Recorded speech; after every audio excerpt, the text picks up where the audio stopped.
শহরের যান্ত্রিকতা থেকে দূরে যখন দু চোখ শুধু সবুজের স্নিগ্ধতা খোঁজে, তখন পটুয়াখালীর গলাচিপা উপজেলার রতনদী গ্রাম হতে পারে এক টুকরো স্বর্গ।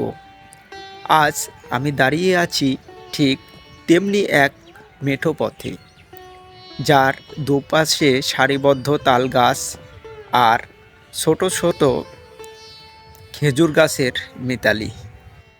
মেঠো পথ আর তালগাছের সারি, এই ছবিটি যেন একটি নিখুঁত শিল্পের হাতে তৈরি।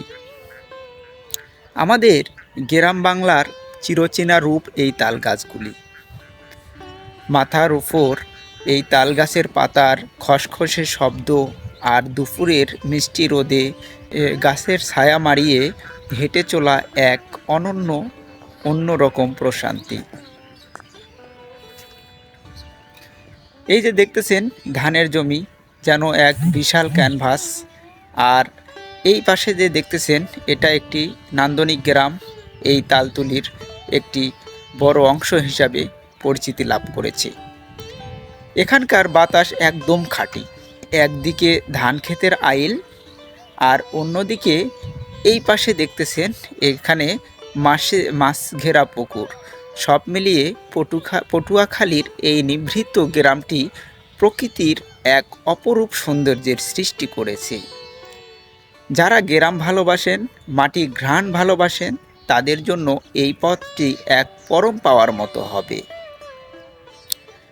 কেন এই জায়গাটি এত বিশেষত্ব? তার কারণ একটাই, যে এখানকার পরিবেশ অত্যন্ত শান্ত। গ্রাম বাংলার প্রকৃতি রূপ দেখতে হলে অবশ্যই আপনাকে এই জনপদ খুঁজে নিতে হবে। পটুয়াখালীর এই রতনদী গ্রাম আমাদের মনে করিয়ে দেয়, সুখ আসলে খুব সাধারণ জিনিসের মধ্যেও লুকিয়ে থাকে। এই পথের সারি সারি তালগাছগুলো মনে করিয়ে দেয়, সব ক্লান্তি যেন আমাদের দূর হয়ে যায় এই প্রাকৃতিক চিত্র দেখলে। আপনি যদি কখনো এই গলাচিপার এই এলাকায় আসেন, তবে এই মেঠো পথ দিয়ে একবার হলেও হাঁটতে ভুলবেন না। প্রকৃতির এই অকৃত্রিম ভালোবাসা আপনাকে মুগ্ধ করবেই। কেননা আমরা যারা গ্রামকে ভালোবাসি, শহরের কোলাহল থেকে নিজেকে একটু দূরে রাখতে চাই, তাহলে তাদের জন্য এই জায়গাটি হতে পারে অত্যন্ত সুন্দর এবং খুব মনোমুগ্ধকর পরিবেশের একটি অংশ। জানি না এই গলাচিপার এই তালতুলির গ্রামটি আপনাদের কাছে কেমন মনে হলো।